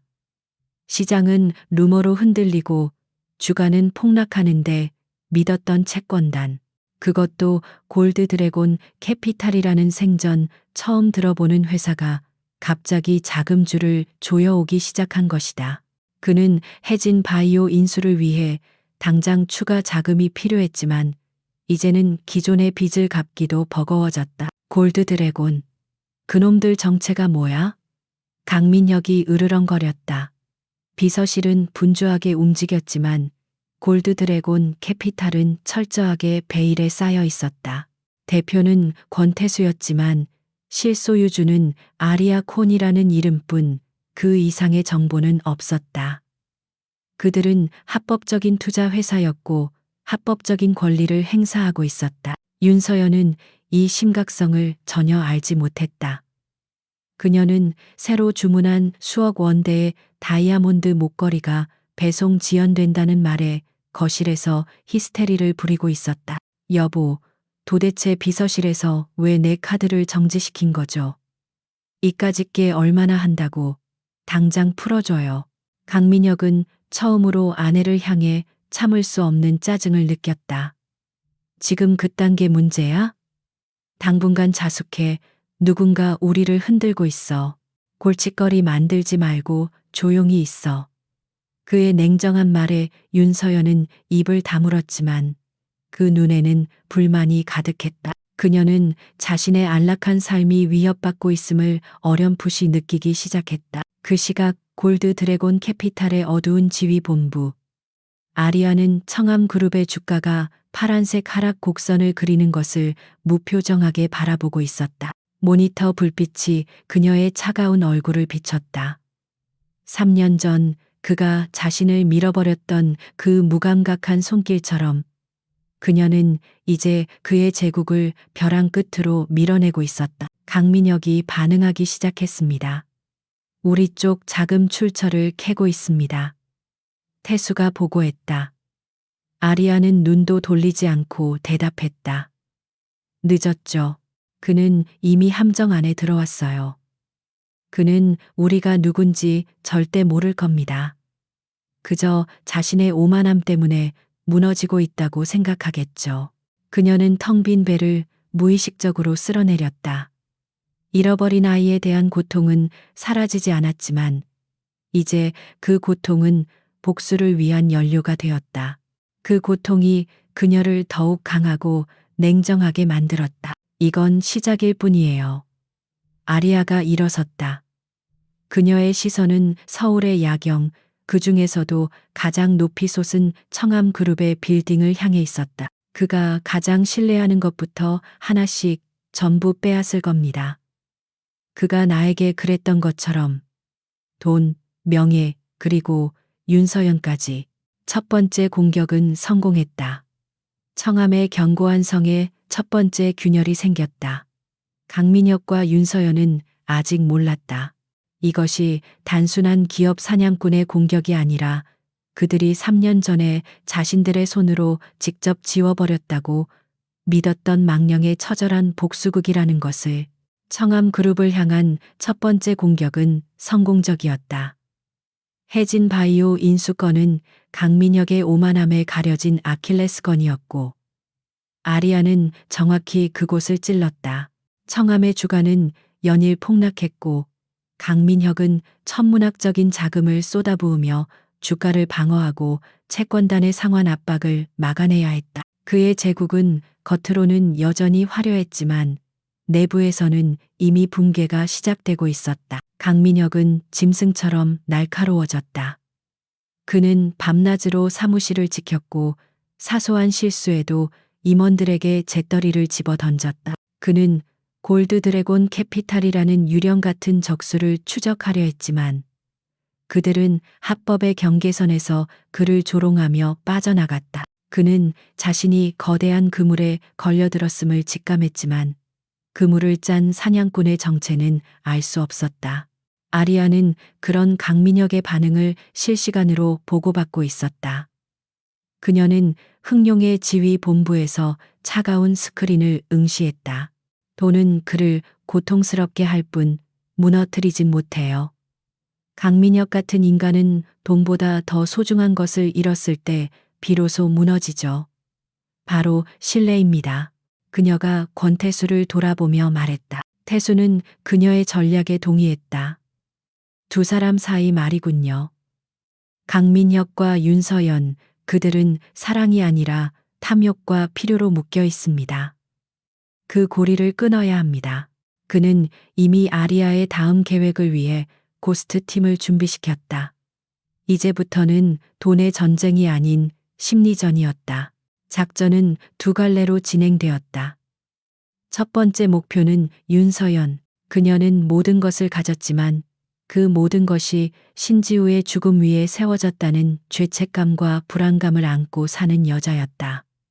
아리아는 그 불안감을 자극하기로 했다. 윤서연이 과거 신지우에게서 빼앗으려 했던 것 혹은 조롱했던 물건이 필요해요. 고스트팀은 신지우가 청암 저택에서 쫓겨날 때 버려졌던 유품 창고를 찾아냈다. 그곳에서 낡았지만 기품 있는 작은 자개의 브로치 하나를 발견했다. 그것은 신지우의 어머니가 남긴 유일한 유품이었다. 태수는 조사 기록을 첨부했다. 윤서연이 이 브로치를 보고 거지 같은 물건이라며 신지우의 면전에서 모욕을 줬던 기록이 있습니다. 완벽해요. 아리아의 목소리는 차가웠다. 며칠 후 청암 저택으로 발신인 불명의 검은색 고급 상자가 배달되었다. 윤서연은 최근 강민혁의 냉대에 지쳐 있었고 비밀스러운 선물에 잠시 기분이 들떴다. 그녀는 하인들을 물리고 혼자 침실에서 상자를 열었다. 상자 안에는 그녀가 경멸했던 바로 그 자개 브로치가 놓여 있었다. 윤서연의 얼굴이 하얗게 질렸다. 브로치 밑에는 짧은 메모가 한 장 있었다. 네가 경멸했던 것. 넌 여전히 내 자리에 있을 자격이 없어. 필체는 낯설었지만 내용은 정확히 그녀의 죄의식을 찔렀다. 말도 안 돼. 이건 분명히 그때 버려졌는데. 그녀는 비명을 지르며 상자를 내동댕이 쳤다. 신지우, 죽은 신지우가 돌아왔단 말인가? 아니야, 그 여자는 죽었어. 화장까지 치렀다고. 누구야? 누군가의 장난이야. 하지만 어떻게 이 브로치를. 그녀는 공포에 휩싸였다. 그날 밤부터 윤서연은 잠을 이루지 못했다. 그녀는 저택의 모든 자물쇠를 바꾸게 했고 그림자만 스쳐도 비명을 질렀다. 두 번째 목표는 강민혁이었다. 그는 극도의 스트레스 상태였고 모든 것을 의심하고 있었다. 아리아는 그의 의심을 윤서연에게로 돌리기로 했다. 강민혁은 윤서연을 사랑하지 않아요. 그저 소유하고 통제할 뿐이죠. 만약 그 소유물이 자신을 배신하려 한다면 태수는 동의했다. 윤서연은 청암재단의 이사장직을 맡고 있습니다. 표면적으로는 자선 사업이지만 실상은 강민혁의 비자금 창구 중 하나입니다. 아리아는 즉시 지시했다. 그 비자금 창구에서 돈이 새고 있는 것처럼 꾸미세요. 윤서연의 이름으로 개설된 스위스 비밀 계좌로 고스트팀은 완벽한 가짜 장부를 만들어냈다. 윤서연이 수십억 원의 재단 자금을 횡령하여 해외로 빼돌리고 있다는 증거였다. 이 자료는 익명의 내부 고발자에 의해 강민혁의 책상 위에 직접 전달되었다. 강민혁은 처음에는 믿지 않았지만 자료는 너무나도 치밀하고 정확했다. 그는 최근 윤서연의 사치가 극에 달했던 것을 떠올렸다. 회사가 휘청이는 와중에도 수억 원짜리 다이아몬드를 주문하고 자신에게 히스테리를 부렸던 그 모습. 감히 내 돈을. 강민혁의 눈이 분노로 이글거렸다. 그는 윤서연이 회사가 무너질 것을 대비해 제 몫을 챙기고 도망갈 준비를 하고 있다고 확신했다. 두 사람의 신뢰는 그렇게 완벽하게 금이 가기 시작했다. 재정적인 압박과 정체 모를 적에 대한 공포가 그들의 이성을 마비시켰다. 그리고 마침내 두 사람의 불안과 의심이 한 지점에서 폭발했다. 그날 밤 강민혁은 늦게 귀가했다. 그는 스위스 계좌의 진위 여부를 확인하고 돌아온 참이었다. 그가 서재에 들어서자마자 며칠째 공포에 떨던 윤서연이 그에게 달려들었다. 여보, 이 저택에 유령이 있어. 신지우 그 여자가. 그녀는 횡설수설하며 자개 브로치 이야기를 꺼냈다. 그녀는 강민혁이 자신을 보호해 주길 바랐다. 하지만 강민혁의 귀에는 그 말이 다르게 들렸다. 횡령 사실을 덮기 위한 미친년의 연기, 혹은 죄책감에 시달리는 범인의 발작. 그는 윤서연의 뺨을 거세게 내리쳤다. 유령, 아직도 그딴 소리가 나와? 내년이 지금 내 뒤에서 무슨 짓을 하고 다니는지 내가 모를 줄 알아. 윤서연은 바닥에 나뒹굴었다. 그녀는 평생 처음 맞아본 뺨의 고통보다 자신을 경멸하며 내려다보는 남편의 눈빛에 더 큰 충격을 받았다. 무슨 소리예요? 이거 보고도 시침이 뗄 셈인가? 강민혁은 그녀의 얼굴에 스위스 계좌 입출금 내역서를 집어 던졌다. 내 돈을 훔쳐서 도망갈 준비를 해? 이 배신자 같은 년. 윤서연은 그제야 강민혁이 자신을 의심하고 있었음을 깨달았다. 공포에 질려 있던 그녀의 눈빛이 순식간에 분노와 원망으로 바뀌었다. 배신자, 당신이 감히 나한테 그런 말을 해. 당신을 위해서 내가 무슨 짓까지 했는데. 그래, 신지우, 그 멍청한 년을 처리해 준 게 누군데. 그녀는 이성을 잃고 모든 것을 쏟아냈다. 내가 그날 일부러 당신들을 부르고 일부러 팔을 그어서 그년을 함정에 빠뜨렸어. 당신이 그년을 계단에서 밀어버릴 수 있게 그렇게 당신의 뒤처리를 해줬는데 날 의심해, 날 때려. 윤서연의 악에 바친 목소리가 서재를 울렸다. 강민혁은 잠시 얼어붙었다. 그는 윤서연이 그 정도까지 치밀하게 계획했으리라고는 생각지 못했다. 하지만 그는 곧 차갑게 비웃었다. 그래서 뭐, 그게 네가 내 돈을 훔칠 이유라도 되나? 결국 너도 돈 때문에 나한테 붙어먹은 거잖아. 이 악마 같은 자식. 두 사람은 서로에게 온갖 저주와 폭언을 퍼부었다. 그들의 견고했던 공범 관계는 아리아가 던진 작은 돌멩이 몇 개에 의해 산산조각 나고 말았다. 같은 시각 흥룡의 지휘본부. 아리아와 태수는 서재에 설치된 도청 장치를 통해 이 모든 대화를 실시간으로 듣고 있었다. 윤서연의 광기, 어린 자백과 강민혁의 잔인한 폭언이 스피커를 통해 선명하게 흘러나왔다. 태수는 아리아를 바라보았다. 그녀의 얼굴은 얼음장처럼 차가웠고 그 어떤 감정도 읽을 수 없었다. 녹음은 완벽합니다. 태수가 낮게 말했다. 신지우를 함정에 빠뜨린 윤서연의 자백. 그 모든 것을 알고도 묵인하고 동조한 강민혁. 이것은 그들의 제국을 무너뜨릴 완벽한 증거였다. 아리아는 눈을 감았다. 그녀는 3년 전 계단 아래에서 피를 흘리며 느꼈던 그 차가운 절망을 다시 떠올렸다. 아니요, 아리아가 눈을 떴다. 그녀의 눈에는 눈물 대신 불꽃이 타오르고 있었다. 아직 부족해요. 이 정도로는 그들에게 내가 겪은 고통을 돌려줄 수 없어. 난 내 모든 기억을 되찾아야 해요.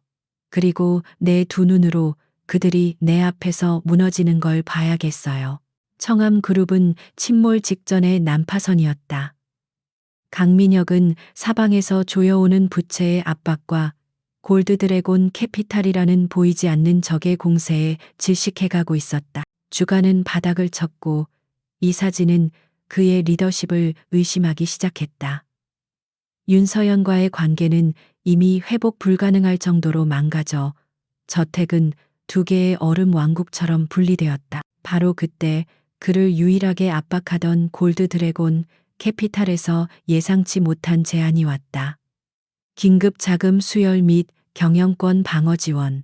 단, 실소유주인 권 아리아 대표와의 1:1 면담이 조건이었다. 강민혁은 이것이 함정일 수도 있음을 알았지만 지푸라기라도 잡는 심정이었다. 그는 이 신비로운 여자가 도대체 누구인지, 왜 청함을 흔들고 또 손을 내미는지 알아야 했다. 약속 장소는 의아했다. 최고급 호텔의 스위트룸이나 비밀스러운 레스토랑이 아니었다. 권 아리아가 지정한 장소는 다름 아닌 청암그룹 본사 1층 로비, 그 거대한 나선형 계단 앞이었다. 강민혁은 이 무례하고 기이한 요구에 불쾌했지만 거절할 입장이 아니었다.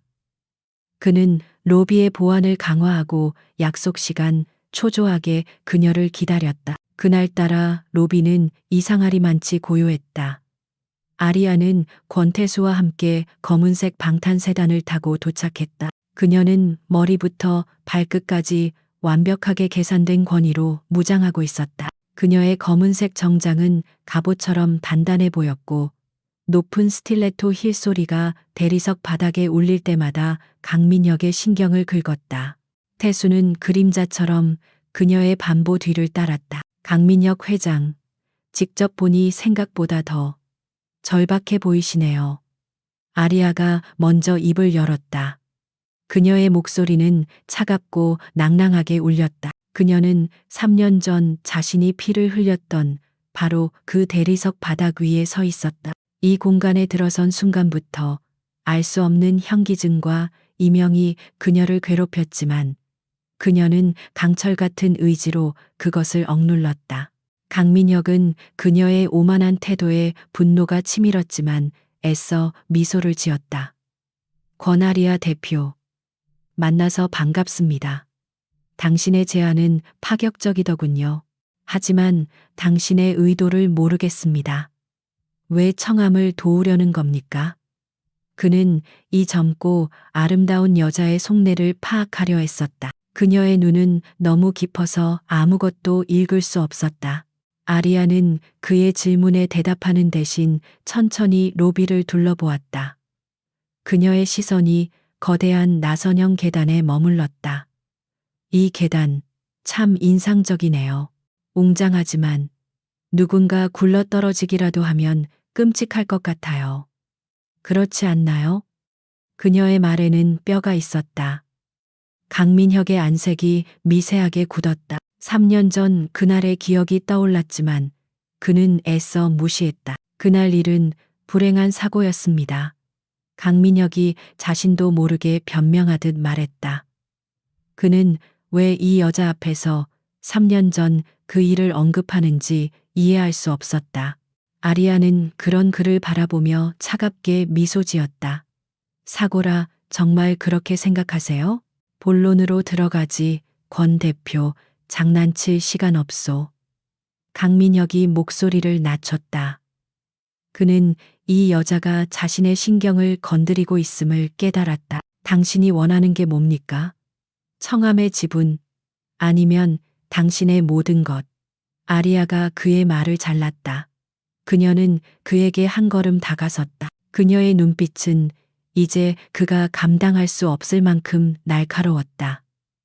당신이 가진 모든 것을 내 발 아래 바칠 수 있나요? 그 순간 강민혁의 이성이 끊어졌다. 이 여자 감히 자신을 조롱하고 있었다. 그는 최근 며칠간 겪었던 모든 스트레스와 굴욕감에 휩싸였다. 그는 자신도 모르게 3년 전 그날 감히 자신에게 대들었던 신지우를 떠올렸다. 이 오만한 여자와 그날의 멍청했던 아내의 이미지가 겹쳐 보였다. 그는 혐오감에 휩싸여 손을 치켜들었다. 어딜 감히. 강민혁이 고함을 질렀다. 그는 아리아를 밀치려 하지는 않았지만 그녀를 위협하듯 손을 휘저었다. 그 동작, 그 목소리.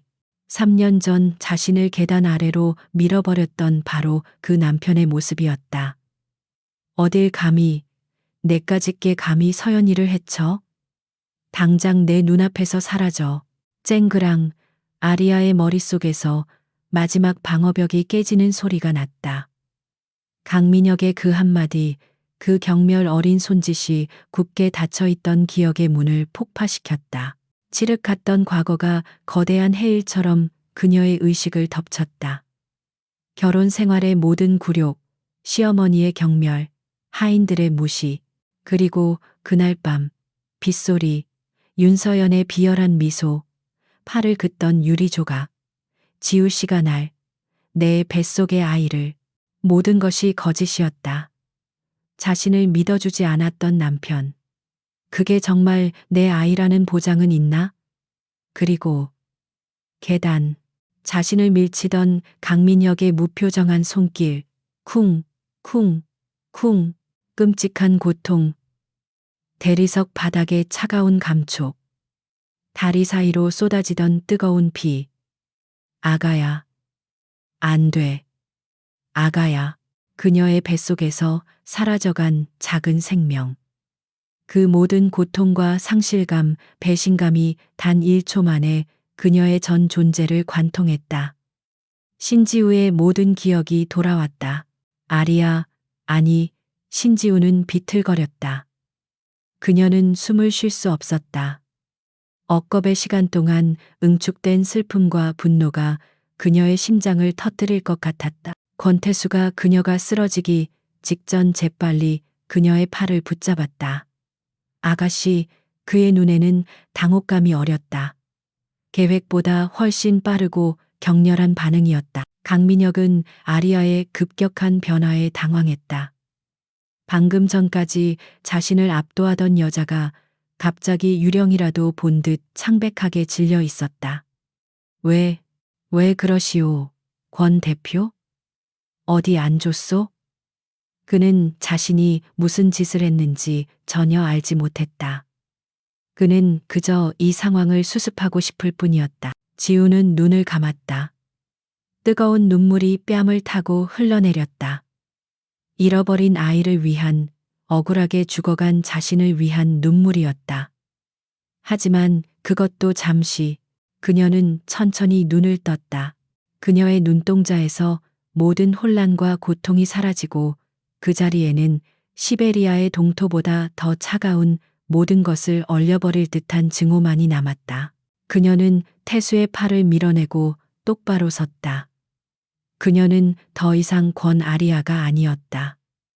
그녀는 신지우의 기억과 권 아리아의 힘을 모두 가진 완벽한 복수의 화신이었다. 그녀는 자신을 밀었던 그 남자를, 자신의 아이를 죽인 원수를 3년 만에 또렷한 의식으로 마주 보았다. 강민혁. 그녀가 그의 이름을 불렀다. 3년 전에 애원하는 목소리가 아니었다. 그것은 지옥의 밑바닥에서 울려 퍼지는 사형 선고였다. 당신, 방금 뭐라고 했지?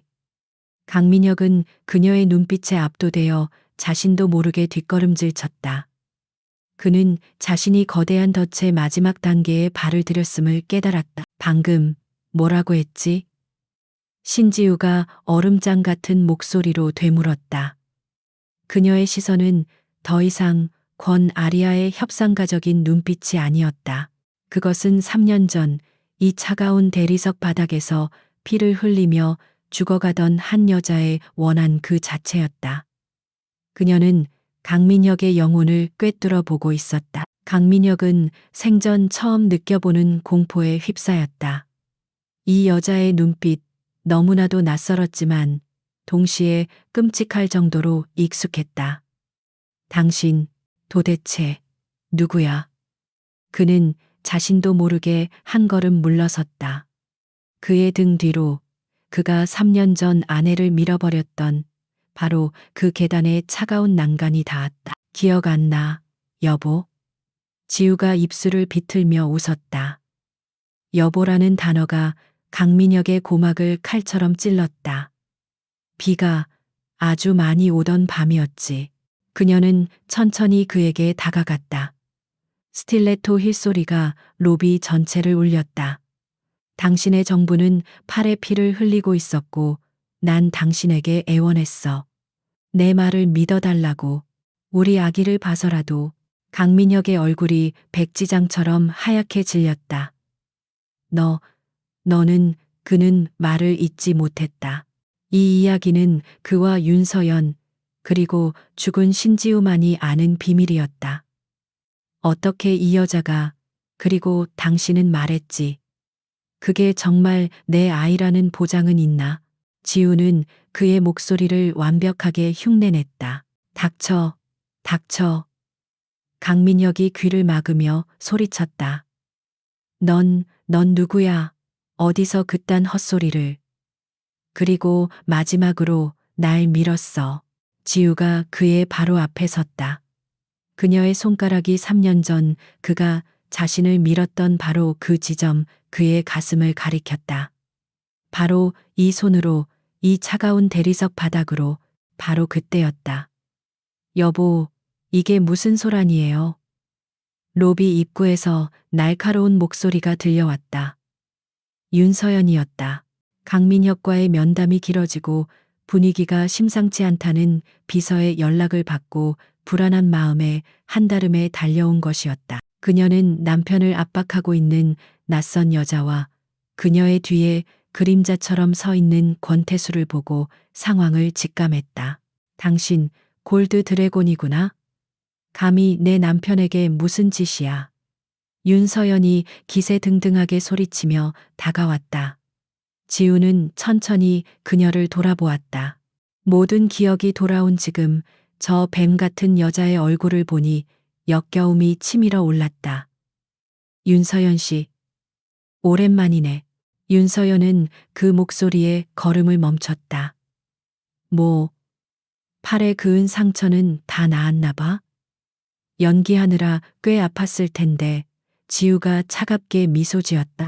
윤서연의 눈이 공포로 크게 뜨였다. 너는 말도 안 돼. 넌 죽었어. 내 뼈, 내 죄는 내가 직접 뿌렸다고. 그녀가 공포에 질려 비명을 질렀다. 죽었지. 지우가 그녀에게 한 걸음 다가갔다. 당신들이 죽였어. 신지우는 그날 이 계단 밑에서 당신들의 아이와 함께 죽었어. 그녀는 자신의 가슴을 쳤다. 하지만 난 다시 태어났지. 당신들에게 모든 것을 되돌려주기 위해서. 내 이름은 신지우. 아니, 이제는 권아리아다. 그것은 완벽한 폭로였다. 강민혁과 윤서연은 유령을 본 듯 얼어붙었다. 신지우가 살아있었다. 그것도 그들의 숨통을 쥐고 있던 골드 드래곤 캐피탈의 수장이 되어서.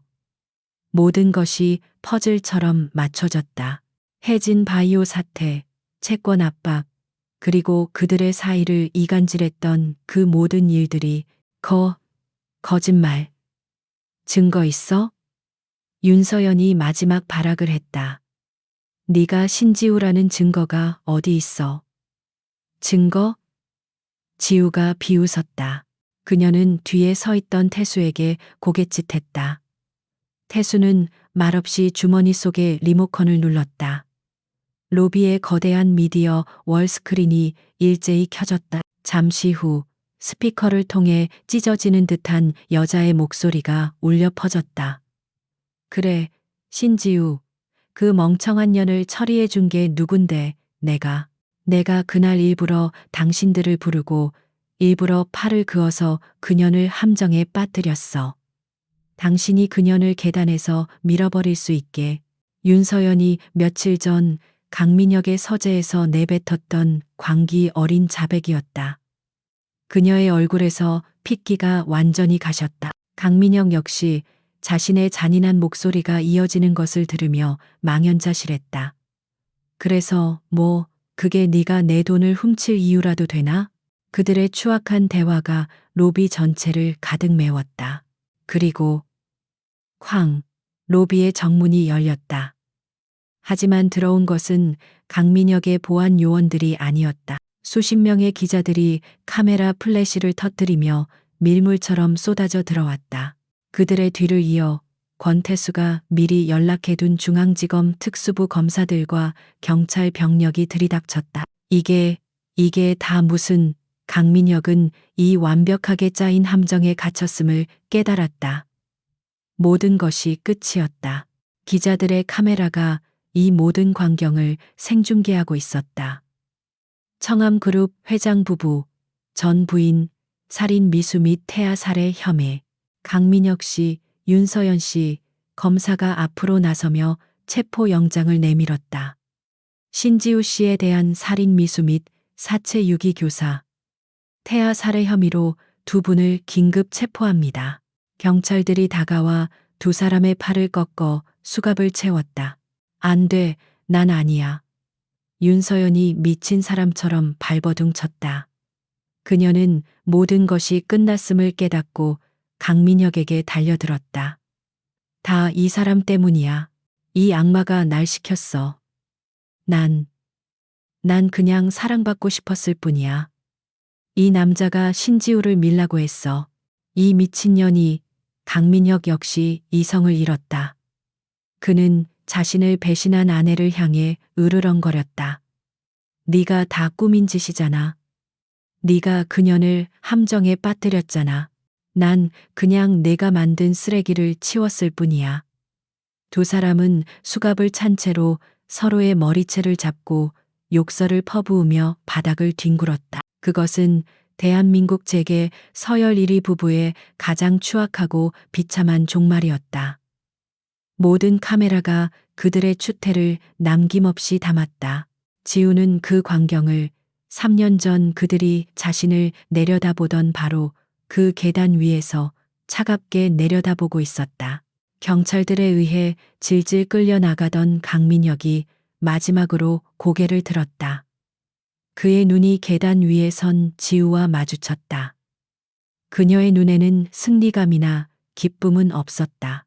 오직 텅 빈 공허와 3년의 세월을 뛰어넘은 차가운 경멸만이 가득했다. 그는 그제야 깨달았다. 자신이 죽인 것은 아내와 아이뿐만이 아니었다. 그는 스스로의 영혼을 파괴했던 것이다. 안 돼, 안 돼. 두 사람의 비명소리가 로비에서 멀어졌다. 플래시 세례가 멈추고 소란이 잦아들었다. 지우는 천천히 계단을 내려왔다. 그녀는 자신이 피를 흘렸던 바로 그 자리에 멈춰 섰다. 그리고 천천히 자신의 배를 감싸 안았다. 아가야, 봤니? 엄마가 다 갚아줬어. 뜨거운 눈물이 그녀의 뺨을 타고 흘러내렸다. 청암 그룹 로비를 가득 채웠던 광란의 폭풍이 휩쓸고 지나갔다. 사이렌 소리와 기자들의 고함 소리가 멀어지고 텅 빈 공간에는 깨진 유리 파편과 짓밟힌 서류들만이 남아 그날의 처참했던 몰락을 증명했다. 신지우, 아니, 권아리아는 3년 전 자신이 피를 흘렸던 바로 그 차가운 대리석 바닥 위에 홀로 서 있었다. 모든 것이 끝났다. 권태수가 그녀에게 다가왔다. 그는 그녀의 어깨에 조용히 코트를 걸쳐 주었다. 그녀의 몸은 복수의 열기가 빠져나간 뒤 늦가을의 한기처럼 미세하게 떨리고 있었다. 끝났습니다. 태수의 목소리는 낮고 침착했지만 그 안에는 복잡한 감정이 서려 있었다. 그는 지난 3년간 자신이 지켜보고 단련시켰던 여자가 마침내 자신의 지옥을 완수하는 것을 목격했다. 지우는 고개를 돌리지 않았다. 그녀의 시선은 텅 빈 로비, 그 거대한 계단을 향해 있었다. 3년 전의 기억이 완벽하게 돌아온 지금, 그녀의 머릿속은 신지우의 고통과 권 아리아의 분노가 뒤엉켜 격렬한 소용돌이를 일으켰다. 복수는 끝났지만 가슴을 도려내는 듯한 상실의 고통은 이제부터가 시작이었다. 그녀는 자신의 아이를, 잃어버린 아기를 다시 한번 잃은 기분이었다. 그날 이후 대한민국은 발칵 뒤집혔다. 청암 게이트라 불린 이 사건은 재계 1위 그룹의 추악한 민낯을 적나라하게 드러냈다. 강민혁과 윤서연은 구치소에서조차 서로를 물어뜯었다. 그들의 공범 관계는 무너졌고 서로의 죄를 폭로하며 형량을 줄이려 발버둥쳤다. 그 과정에서 청암의 정경유착, 불법 비자금, 심지어 과거의 또 다른 의문사까지 수면 위로 떠올랐다. 청암 그룹이라는 거대한 성은 모래성처럼 무너져 내렸다. 주가는 휴지 조각이 되었고 계열사들은 줄도 산했다. 강민혁과 윤서연은 법정 최고형을 선고받았다. 그들이 그토록 지키려 했던 모든 것, 돈, 명예, 권력은 하룻밤에 악몽처럼 사라졌다. 그들은 모든 것을 잃었다. 지우는 흥룡의 저택으로 돌아왔다. 그녀는 자신의 방에 칩거했다. 완벽하게 돌아온 기억은 축복이 아닌 저주처럼 느껴졌다. 그녀는 밥도 먹지 않고 잠도 자지 않았다. 그녀는 무력하게 당했던 신지우의 악몽에 시달렸고 동시에 그 모든 것을 파괴해버린 권 아리아의 냉혹함에 몸서리쳤다. 그녀는 자신이 누구인지 알 수 없었다. 며칠이 지난 어느 날 밤 권 회장이 그녀의 방을 찾았다. 그는 말없이 그녀의 침대맡에 앉았다. 그의 얼굴에는 깊은 연민과 죄책감이 어려 있었다. 내가 널 내 딸로 삼으려 했던 것은 내 욕심이었다. 그가 입을 열었다. 죽은 내 딸아이를 너에게서 보려 했지. 내 과거를 덮고 아리아라는 이름으로 내 곁에 두려 했다. 지우는 텅 빈 눈으로 그를 바라보았다. 하지만 넌 내 딸이 아니더구나. 권 회장의 목소리가 떨렸다. 넌 그 아이의 대체품이 아니었어. 넌 그 자체로 신지우의 고통과 권아리아의 강인함을 모두 가진 그 누구보다 특별한 내 딸이었다. 그는 그녀의 손을 잡았다. 미안하다. 그리고 고맙다. 살아 돌아와줘서. 그는 그녀에게 두 가지 선택지를 주었다. 하나는 흥룡의 모든 자금을 동원해 권아리아로서 아무도 모르는 곳에서 새로운 삶을 시작하는 것. 다른 하나는 이 지옥 같은 기억을 안고 신지우로 그리고 권아리아로 이곳에 남는 것이었다. 그날 밤 지우는 훈련장을 찾았다. 3년간 피와 땀을 쏟았던 곳. 그곳에서 권태수를 만났다. 그는 그녀가 올 줄 알았다는 듯 샌드백 앞에서 그녀를 기다리고 있었다. 결정했습니까? 그의 질문은 간결했다. 그는 그녀가 어떤 선택을 하든 존중할 준비가 되어 있었다. 지우는 그를 바라보았다. 자신을 경멸했던 남자, 자신을 단련시킨 스승, 그리고 자신과 함께 복수를 완성한 동료. 난 신지우를 버릴 수 없어요. 그녀가 입을 열었다. 그 여자의 고통과 슬픔은, 내 아이의 죽음은 내가 평생 안고 가야 할 십자가예요. 그걸 외면하면 난 평생 유령으로 살게 될 거야. 그녀는 샌드백을 바라보았다. 하지만 권아리아도 버릴 수 없어요.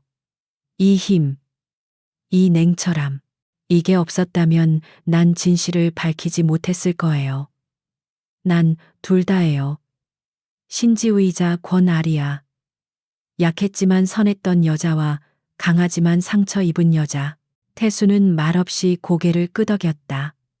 그는 그녀의 눈에서 더 이상의 혼란이 아닌 슬픔을 받아들인 자의 깊은 결의를 보았다. 그는 그녀를 더 이상 아가씨나 신지우로 보지 않았다. 그는 그녀를 자신의 파트너로, 자신과 동등한 존재로 인정했다. 몇 달의 시간이 흘렀다. 신지우의 생존과 청함의 몰락에 대한 세간의 관심이 조금씩 잦아들 무렵, 법원은 신지우의 법적 생존을 인정했다. 그리고 바로 다음 날 그녀는 권 회장의 법적 양녀로 정식 입양되었다. 그녀의 새로운 이름은 권지우도 권아리아도 아닌 그녀 스스로 선택한 이름 권신우 켄싱이였다. 믿음과 비, 그녀의 고통을 씻어내고 새로운 희망을 상징하는 이름이었다. 그녀는 골드 드래곤 캐피탈의 공식적인 회장 자리에 올랐다. 권 회장은 명예회장으로 물러났고 권태수는 그녀의 가장 든든한 조력자이자 부회장으로서 그녀의 곁을 지켰다. 그녀는 청함이 무너진 자리에 새로운 질서를 세우기 시작했다. 그녀는 흥룡의 자금력을 이용해 신우 재단을 설립했다. 청함처럼 부정한 권력에 의해 희생된 피해자들을 돕는 재단이었다. 그녀는 신지우의 연민으로 그들을 끌어안았고 권아리아의 힘으로 그들을 짓밟은 자들을 응징했다. 그녀는 더 이상 복수하지 않았다. 그녀는 정의를 집행했다. 어느 맑은 봄날 권신우는 서울의 스카이라인이 한눈에 내려다 보이는 골드 드래곤 캐피탈의 회장실 창가에 섰다. 그녀의 곁에는 권태수가 나란히 서 있었다. 또 다른 청함이 움직이기 시작했습니다. 이번엔 제약 바이오 쪽입니다. 태수가 보고했다. 신우는 차갑게 빛나는 도시를 내려다보았다. 알아요. 자료 준비해요. 이번엔 그들이 깨닫기도 전에 뿌리째 뽑아버릴 거예요. 그녀의 목소리는 차분했지만 그 안에는 거스를 수 없는 힘이 담겨 있었다. 그녀는 더 이상 3년 전에 무력한 피해자도 복수심에 불타던 유령도 아니었다. 그녀는 자신의 과거와 현재를 모두 짊어지고 더 나은 내일을 위해 싸우는 전사였다. 그녀의 잃어버린 아이는 그녀의 가슴 속에 영원한 상처이자 힘으로 남았다. 권신우, 그녀의 진정한 새벽이 이제 막 밝아오고 있었다.